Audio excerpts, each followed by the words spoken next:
Hello, Giants fans, and welcome to a new edition of the Valentine's Views podcast here on Big Blue View Radio, part of your SB Nation family of podcasts. Please like, share, and subscribe if you're watching us on YouTube, and please subscribe wherever you listen to your podcasts across the Big Blue View Radio network. All right, you're struggling. 1-4 New York Giants face the Buffalo Bills on Sunday in Orchard Park. Doesn't get any easier for the Giants. I don't know who John Mara and Brian Daboll ticked off in the NFL front office, but their schedule to begin the NFL season has been brutal. And unfortunately, the nation is going to be subjected to the Giants for the fourth time in 6 weeks in prime time on Sunday night. And anyway, here to help me break down Sunday's game is James Pennington of SB Nation's Buffalo Rumblings. James, thanks for hopping on. Not a problem, sir. I appreciate you having me. And what are you doing wearing a Cardinals shirt? What are you doing? So I live in Phoenix, and I'm a Bills fan, born and raised in Buffalo. Moved out here about 3 years ago, and so it's just one of those things. I'm out here. I pay taxes here. I got season tickets, so I support them. But the Bills are my squad, 100%. There you go. One of our guys, Nick Filato, actually lives out in the Arizona area these days too. So Nice. I don't know what it is about that area, but yeah, I had to ask about that Cardinals shirt. So Yeah. Well, you know what, and it was free, so that was the thing. The Cardinals actually, when you get your season tickets, so it's not free. You got season tickets, but they send you, and it's a pretty nice quality hoodie. I'm like, I'll throw it on this morning for a good talk. Oh man, and Giants fans only get a small Pepsi. you know, That's that's interesting. I'm sorry, Giants fans. I'm so sorry. Oh man, I couldn't help it. I had to throw that in there. Sorry, John Mara, if you're listening, which I know you're not, but you probably should be. But but sorry about that, John. They got to step it up. You're the New York Giants, man. You're in the biggest market in the country. He has to step it up for his fans. He has to. Yeah, and the Giants need to step it up on the field these days. Yes. Last year offered Giants fans a lot of hope, a lot of optimism. 9-7-1. They won a playoff game. First time in 5 years they had been in the playoffs.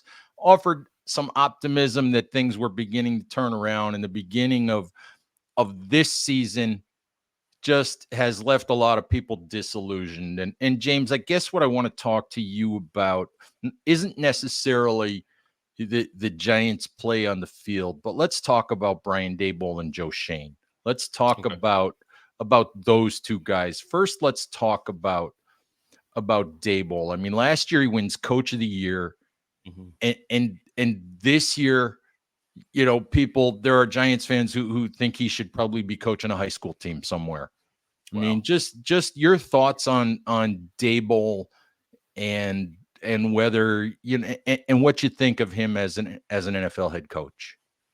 Well, so I personally, there's going to be some bias here because I love Brian. I think Coach Daboll is he's second to none when it comes to being a leader. I think he's a coach's or a player's coach, and I think if you ever get the opportunity to spend any time around him, I think you can absolutely see why people gravitate to him. He has an electric personality, and and he gets every ounce of talent out of every player on your offense. And I just think that it's difficult to do in the league to get it out of everybody on your team. Now, this year, I think is a little disappointing, if you're a Giants fan, because like you mentioned, last year you go, 9-8, and you make the playoffs and you win a playoff game and he wins Coach of the Year. But I think it was an overachievement type of season. And I think, with the schedule that the team had versus this year, I think it was just a easier path to get to the playoffs, and you surprised some people, which was fun. And it's a great year, and it was something that I think Giants fans should enjoy. But I think this year is more indicative of where the team actually is. And I think my only fear for Brian now, as a fan of him as a coach and him as a football mind, typically, in the NFL, head coaches and GMs, they're judged by the quarterback's performance.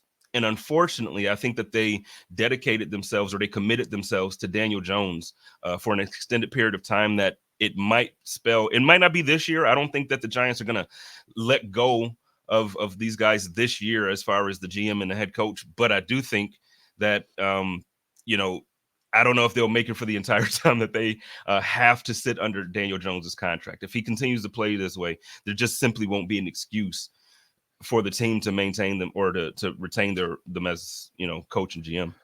Yeah, I do think when you talk about Daniel Jones, I do think the smart thing that Joe Shane did, and we can talk about Joe a little bit as well, you know, having been Brandon Means' assistant in Buffalo.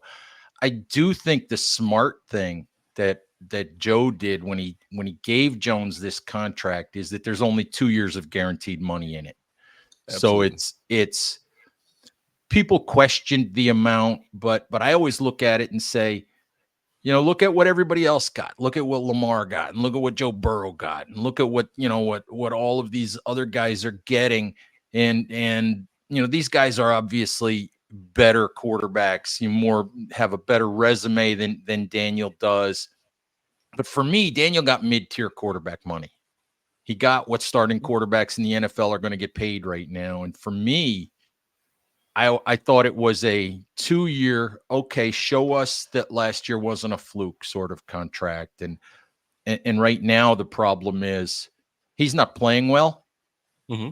but he doesn't have a chance to play well either. The Giants have what's been the worst offensive line in football so far, which I think Brian Daboll takes some accountability for that, but you don't have a chance to run an offense when you can't block anything. I agree. I agree. You know, so I went back and I watched every game. And just watching this team, you can tell that, you know, if there was more time for plays to develop properly, that Daniel Jones would look a little bit better. But I think part of the issue is too that it's also Daniel Jones, you know, and because there's a lot of times, I can't say a lot of times, but there are plays that I've seen where, you know, he, you know, kind of almost asks for the sack. You know, he'll run out of bounds behind the line of scrimmage. A couple, you know, I saw that, and you just see bad decisions and rushed throws a lot of times.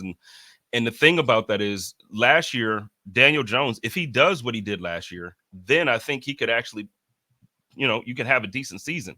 What he did last year was typically he just tried to be a game manager. He didn't try to overdo it. He didn't try to be a top 5, top 10 quarterback. He just said, okay, well, what's the play? Let me take what the defense gives me and let's ride that way. And in doing so, the offense moved the ball. And I know it hurts when Saquon Barkley, I get that. You know, Saquon Barkley missing is a huge piece for any team that he's on. But I just, like I said, I think this year you're seeing Daniel Jones, along with that offensive line, put your team in positions to lose versus keep yourself. Last year, he put the team in a position to stay in games late, and then they were able to win. So I just think it's different where this year, Brian Daboll led offense, not putting up, I mean, what was it? 3 points against, I can go through the games, but I mean, you know, it was 1 week you didn't score any points. Another week you scored 3. Another week, that just doesn't look like a Brian Daboll led offense. And I don't care if I was the quarterback, you're scoring 15 to 20 points with Brian Daboll as your head coach. And you also have Mike Kafka there, who's, you know, comes out of the Kansas City tree and is a guy that's looked at as a potential future head coach. He's looked at as one of those bright young offensive minds that everybody tends to look for these days as a head coach. So it is mystifying. And the Giants, you know, obviously added Darren Waller and they added Jalen Hyatt and they were optimistic. And I tend to think that one thing leads to another. You know, bad offensive line play gets quarterbacks hit, which screws up internal clocks. And yes, you look at mistakes that Daniel Jones has made and you wonder sometimes how much of that is because he just doesn't trust what's happening in front of him and he's not processing clearly or thinking clearly. And I'm not trying to make an excuse for Jones because he hasn't been as good, but you wonder, I think it's natural that one thing leads to another. True. It's a domino effect, especially when you're talking offensive line to quarterback. I mean, it's literally the first line of protection for him. So if he doesn't have that protection, it's going to be tough. And I'm looking forward to seeing this offseason what, you know, I want to see the direction that the team goes in. Is this going to be a heavy offensive lineman free agency class? Are you going to draft your first and second round pick offensive lineman, or what is the direction that the team is going to go in? Are they going to value, because as much as I love, again, I love Isaiah Hodgins, and I love, you have some players on the team that came kind of from the Buffalo. I don't want to say, they've played other places as well, but you got guys that have come to Buffalo that I've grown, to love. So I look at the team. None of these guys are just involved at all this year. So are they going to get new receivers? Are they going, how are they going to support Daniel Jones, or how are they going to support the team overall to take a step forward? Yeah, and the other question that Giants fans are beginning to ask, and I know that we're asking this week in our weekly SB Nation Reacts poll, is if the Giants get to that point, if you're staring at a top 5 draft pick, do you, with 1 year left of guaranteed money for Daniel Jones, do you have to bite the bullet and draft a quarterback? And I don't know that the Giants want to go down that road, but I think Joe Shane and Brian Daboll have both basically admitted that I think they thought they were going to be there a year ago in the last draft. I think they were surprised by what they saw from Daniel Jones. So, and I know that when I asked Joe about the 5th-year option for Daniel Jones and, versus giving him the contract that they gave, because they turned down that 5th-year option. And he said, if I'd have known then what I know now, if I'd have seen that first, I'd have given him the 5th-year option. And you know what? How not hurtful, but I guess hurtful is a word I can use here. But how harmful is that to the psyche of your quarterback? You hear the general manager of your team say, "Yeah, man, I wish I wouldn't have committed myself to this guy for a couple of years. I only would have really given him the 1 year to see what we got." That to me, that just shows that there's a lack of confidence from the front office right now. For everything I'm seeing within the fan base, is split. And it's a very polarizing subject. Either you love him or hate him, it seems like, if you're a Giants fan. So I don't know, man. That, to me, it reminds me of EJ Manuel back in the day with the Bills about a decade ago. The Buffalo Bills drafted him. We had a coach that just didn't believe in him. He talked publicly very badly about him. The guy went from he wasn't a great quarterback, but he moved the ball and he got the ball out. Then he started to become captain check down to where, he just didn't trust himself. He didn't have confidence. And you know what? It actually almost kind of looks like Daniel Jones might be trying to play to not lose his job. And then in turn, because you're doing that, you're overthinking and you're making mistakes. And now you're going to ultimately lose your job at some point, whether it's this year or next year. You're going to lose your job because you're not playing well. That sucks. James, let's talk about the guy that plays quarterback for the Bills. And obviously, Brian Daboll is a guy who you talked about his personality and all of that. And he's a great guy away from the podium, away from media scrums, away from all of that. But he does a really good Belichick when he's at the microphone in front of reporters, who are trying to get information from him. He gives nothing. Mm-hmm. He was asked the other day about Josh Allen. He went on, and his voice rose, and he almost got emotional. And I'll be honest with you, it's the first time in forever that I can remember Daboll not answering a question with his little monotone, I'm just going to stand here and say words that don't mean anything kind of phrase.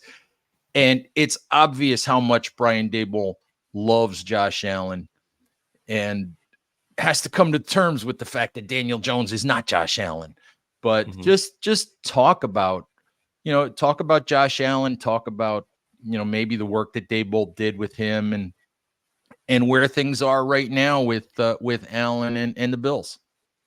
Well, first, it's clear that Brian Daboll loves Josh Allen like a son, and so I know that he left and he took the head coaching job because that's the dream of every offensive coordinator, right, and defensive coordinator, to be a head coach. But I can say for certain that he completely and thoroughly enjoyed his time with Josh Allen as his quarterback.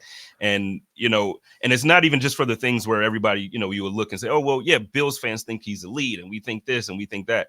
The thing is, if you are Josh Allen is one of the most just he's one of the most enjoyable people to be around, and it's really tough. It's really tough to not like the guy when you meet him. And Brian has a similar personality, so the two of them really hit it off.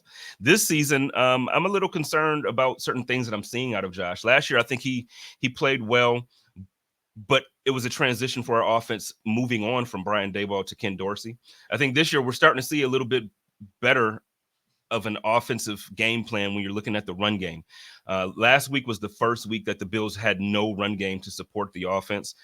James Cook had -4 yards on 5 carries, just a horrible outing. And when that happens, Josh Allen tends to put more things on his shoulder and he tries to do too much.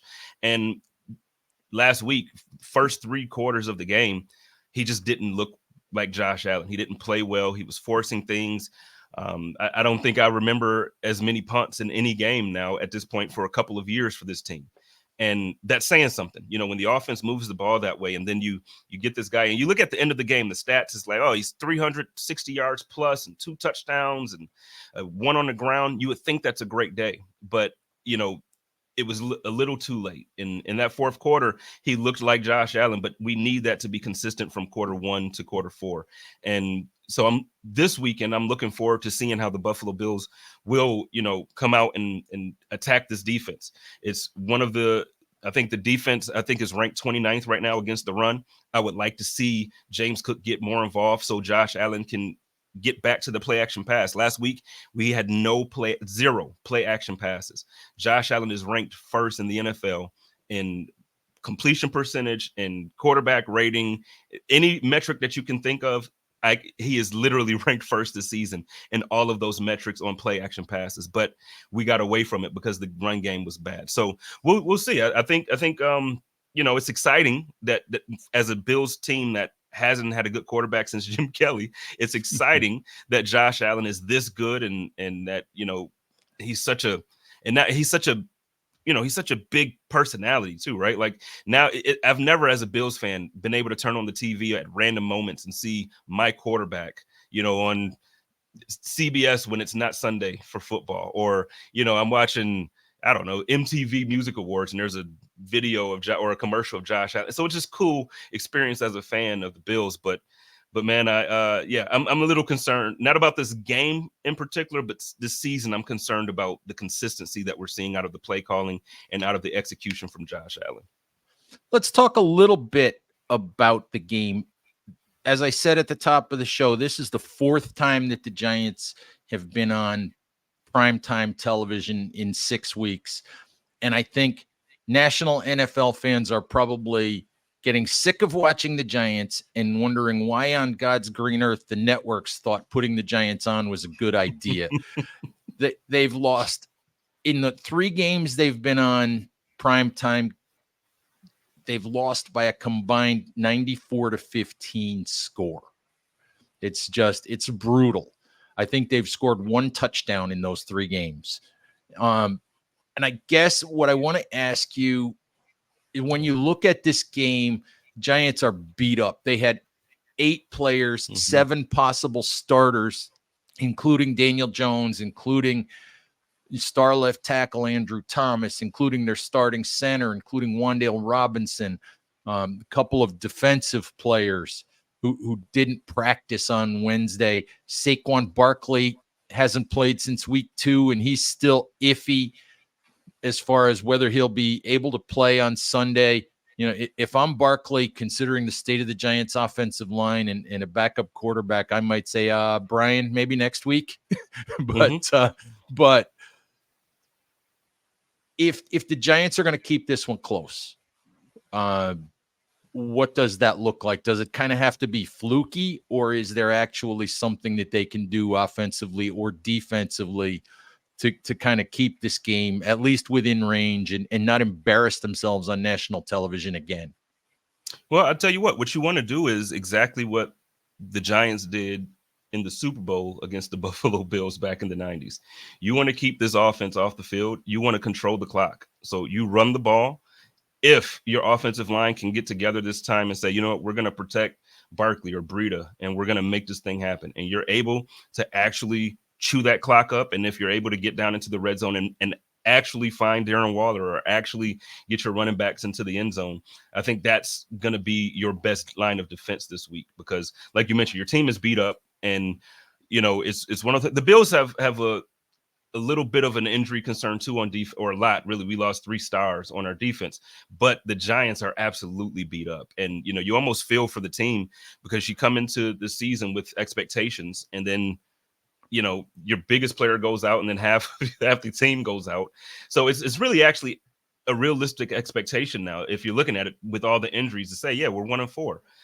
But I think if you run the ball, I think you can keep the game close. And again, last season, that's how Brian Daboll was so successful, keeping the game close and not trying to do too much. And then at the end of the game, hey, if we make good play, if we make a play on defense, or if the ball is in our hands on offense, and we do have a Saquon Barkley, or if we do have, whatever guy is hot that week in the passing game, if there's a guy that's hot, we got to get him the ball. So, I'm looking to see how they handle it this week. If they can keep it close, and keep Josh Allen off the field, I think it could be a game. I think I read the Bills lead the league in quarterback sacks. Am I correct? I believe we're second now, if I'm not mistaken. Okay. Mm-hmm. But I know the Giants have given up the most sacks in the league. Right. And it's been ugly beyond just the sack numbers. I'm going to give you an over and under. 8 quarterback sacks. What do you think? I'm actually going to take the under this week. And the reason being, last week we lost Daquan Jones, which was a huge loss. Matt Milano last week, which was a huge, it's a monumental loss to lose a player of Matt Milano's caliber.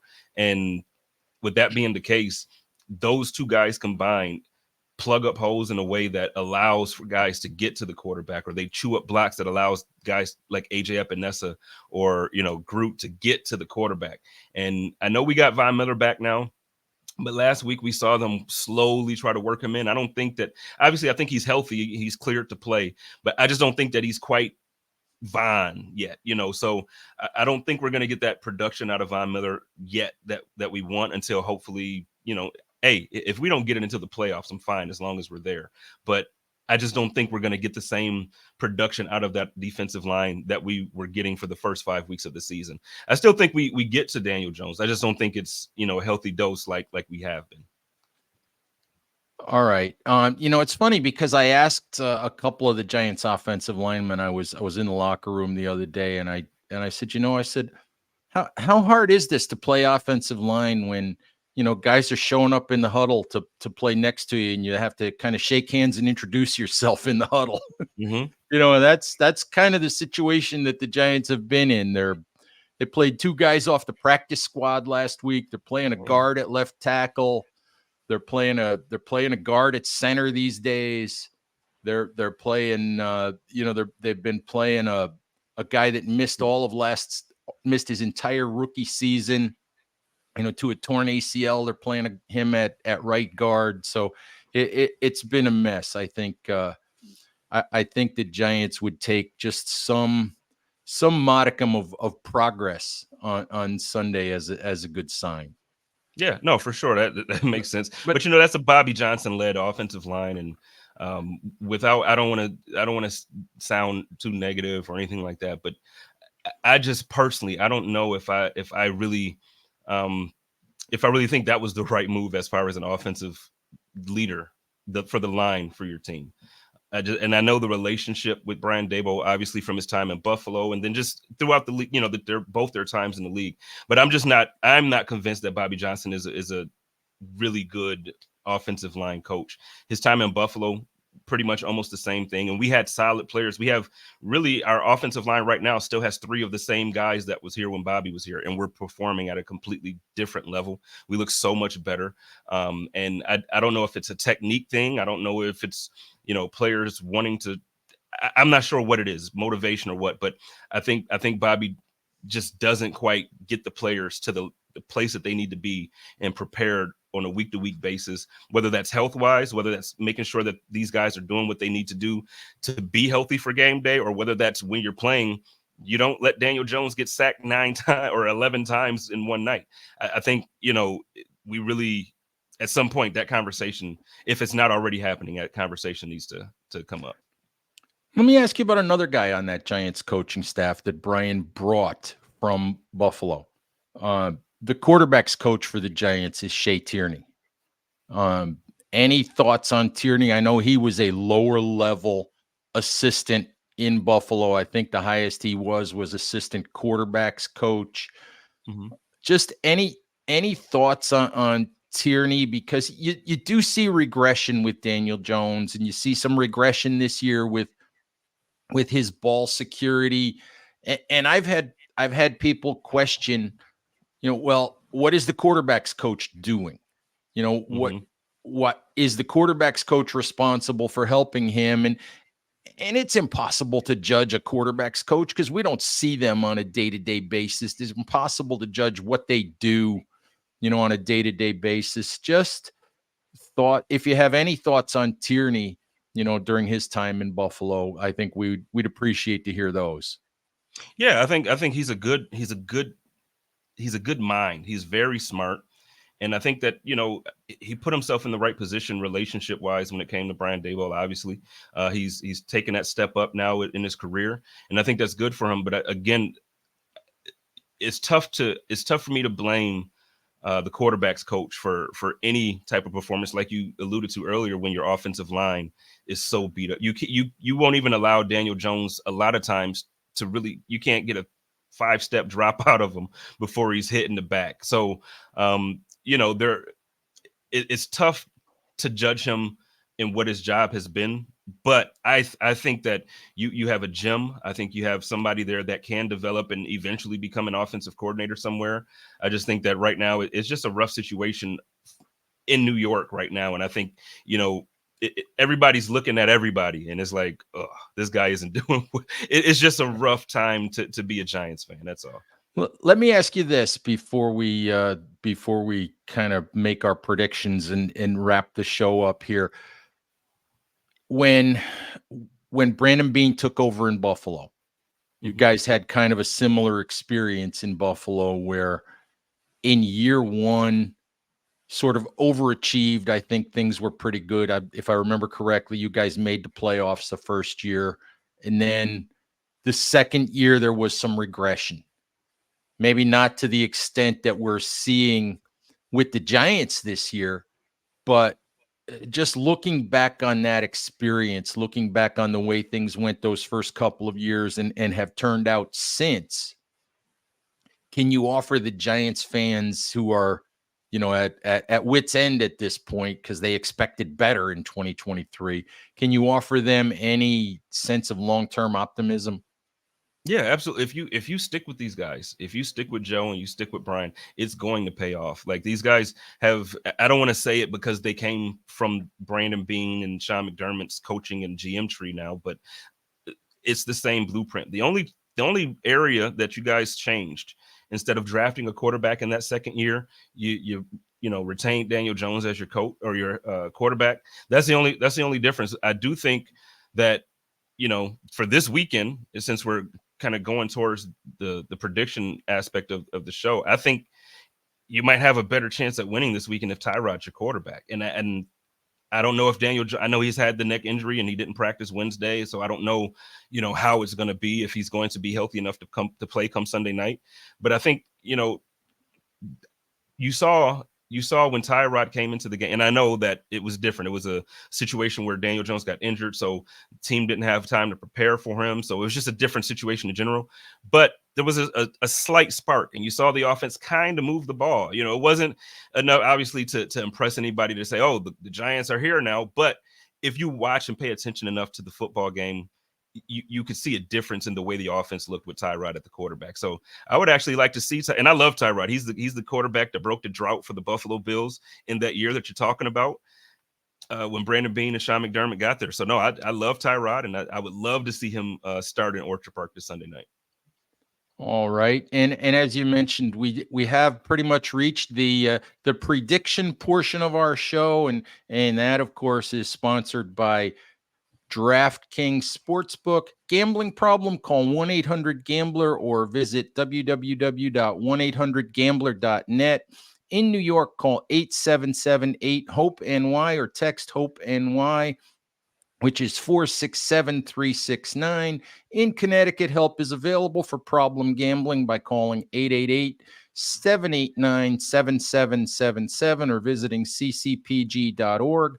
Please play responsibly. On behalf of Boot Hill Casino and Resort, licensee partner Golden Nugget, Lake Charles, Louisiana. 21 and over. Age varies by jurisdiction. Void in Ontario. See sportsbook.draftkings.com/football for eligibility, terms, and responsible gaming resources. All right, James. The spread on this game is 14 at DraftKings. As I have written in my prediction for Big Blue, there's not a chance I can pick the Giants to win this game. As beat up as they are, they're not as good as the Bills, even with a full roster. Although I think they have a chance to be competitive with Andrew Thomas playing and Saquon playing, and their regular starting center playing. But I look at this game and I think the Giants fan base, and I think the Giants themselves would feel good if they simply make this a game into the fourth quarter, if they actually look like a football team, if they don't embarrass themselves again. So, I mean, I'm just curious, do you see any way, that the Giants stay in this game? And really, I'm not even going to ask you for a money line for a one-loss prediction. I'm going to ask you to pick the spread. Okay. Wow. So I think first, if, like I mentioned earlier, if the Giants can come out and run the ball, and if they have to score early. So the Buffalo Bills typically aren't the best at defending scripted drives. So we normally do give up some points in that first quarter, and then the defense figures it out, and we kind of clamp down. For the Giants, you got to keep the Bills guessing, and we got to do some things in the run game and the short passing game that's going to keep them on their heels. Maybe try some hurry up offense or something like that, just to kind of get the defense on their heels. But honestly, I don't see it being close, and it's not. I love the Giants, so I even hate giving these type of predictions because it's almost embarrassing to say in a professional game a team will be beat in a certain way. The spread is 14. It opened at 14.5. I think Vegas kind of knows what they're doing here. I'm going to go. I know you didn't want a score, or I guess, but actually, I've been predicting this week. I've been saying the Bills 35 or 38 to probably 17 or 20, and I feel like that's being generous with what I've seen out of the Giants offense this year. And I hate saying that because I love Brian, but I feel that way, man. It actually is generous, to be honest with you. And I think if the Giants manage to reach 20 points, how many times have the Bills actually given up 20 this year? Once? I think twice so far. Twice. I think the Giants fan base would take reaching 20 points. I think they'd be happy about that. So, which is unfortunate. I do think it's unfortunate what's happened to the Giants. I mean, even if Saquon plays, he's not going to be the Saquon that we know he can be. Right. Andrew Thomas is a terrific left tackle. They have a starting center, a rookie starting center who looks like he could do the job, and he's probably not going to play either. It's just, it's a mess. It's ugly. And, and I don't know that there's a short-term fix in sight for the Giants, at least when it comes to keeping a quarterback upright. So I don't see much hope either. Can I ask this really quickly? So with the way the season's going, at what point do you maybe say as a team, like, okay, well, we got the 1 year deal done with Saquon. Maybe at this point you look to get something for him, or maybe not just him, but I mean, just at what point do you feel like they say for the season, all right, we're not gonna turn this around. Let's see if we can get some capital for the draft, or let's see if we can look to start to improve going forward. Oh, I think that that's definitely got to be on the table. And I think that, most likely they'll be 1-5 after Sunday night. And I think that has to be on the table. I think the Saquon Barkley situation with the Giants is so interesting because you know the philosophy that Brian and Joe come from. Hmm. And that philosophy is we're building a quarterback centric offense. We're not building a running back centric offense. We're not building our football team around a running back. The Giants drafted Saquon number 2 overall a few years ago. John Mara loves Saquon Barkley. John Mara would be crushed if the Giants moved on from Saquon Barkley, but it might very well be the best thing for the football team. If they could, and they're not going to get a Christian McCaffrey deal for Saquon, not with the Yeah. number of injuries that Saquon's had, not with the kind of production that Saquon's had over the last few years, not with the fact that he's coming off another injury this year. But you might be able to turn Saquon Barkley into a couple of mid-round picks, Hmm. and you might be able to take those mid-round picks and package them with your number 1 and maybe go up higher in the draft. If you're sitting at 10, you might be able to go up and get the guy that you want at 3 or 4. Yeah. You might be able to do that. So I think it has to be a consideration. I think it has to be, you might be able to tell me, I don't know how many other players the Giants have who would really draw interest from good teams. Adoree Jackson is a good corner, but he's got a $13 million contract this year. Leonard Williams is a good player, but his cap hit this year is 30 some odd million. It's the highest cap hit in the league for a non-quarterback. I don't know how many other players they have that good teams who would be looking to add, might want to go after. I don't know if there's anyone else on the roster who jumps out at you as a player who teams might want to ask about. Darius Slayton, maybe. I'm not sure. Slayton, maybe I could see. You just got Waller, so I couldn't see you all moving on from him. I guess maybe you're right. I know Bills fans, we miss Isaiah Hodgins, and he's not being used much. I don't know if the Bills would take him back, but I know fans have been clamoring for him. I think there's some young talent. It just, again, this year, it just is rough, man. The injuries and just the way the year played out. So you can't even really put things on film to make trades, So, yeah, no, Right. I get you. I get you. I think the big question is, and I know we did a poll a couple of weeks ago about, if the Giants are in that situation, would the fan base be okay with trading Saquon Barkley? And I think overwhelmingly the answer is yes. I think John Mara would hate the idea, but you've got a running back who's had a torn ACL and basically now is on his 3rd major ankle injury in the last 4 years when he hasn't had a torn ACL. So Yeah. he's had a lot of lower leg injuries and he wants a lot of money. And Wow. you don't want to build around him. It's really obvious that Brian and Joe don't want to build around him. So they wouldn't give him a big contract a year ago. They wouldn't even give him anything close to the deal that Jonathan Taylor just got. Right. So I can't see them being willing to give it to him next offseason either. So I think trading him is on the table. And let me ask you this before we go. Is Buffalo a nice landing spot for him? Absolutely. Buffalo's been interested in Saquon Barkley for the last 3 years, so I don't see that changing. Mm-hmm. And I somehow think that Brandon Beane and Joe Shane could work out a deal if they wanted to. I think they could. I think they can make something happen. We've seen a good relationship between the two teams over the last couple of years now. So I think we could see something happen. All right, James. Hey, thank you very, very much for hopping on, folks. Please If you want the Bills perspective on Sunday's game, check out Buffalo Rumblings. And James, I know that you have a plethora of podcasts that you do. If you want to run down the list before we jump off here. Yes, for sure. So on Tuesdays, I do the Code of Conduct, and that's typically every week is just me during the season where I recap the game from the previous week. During the off season, I typically do interviews with Bills players or coaches or beat reporters or even people around the league. And then Wednesday nights, I do Hump Day Hotline with Joe Miller. And Saturday nights is when the pregame rumblings show. So the show that we just kind of alluded to here for Sunday that you will want to listen to if you want the perspective of the Bills fans or from a Bills angle.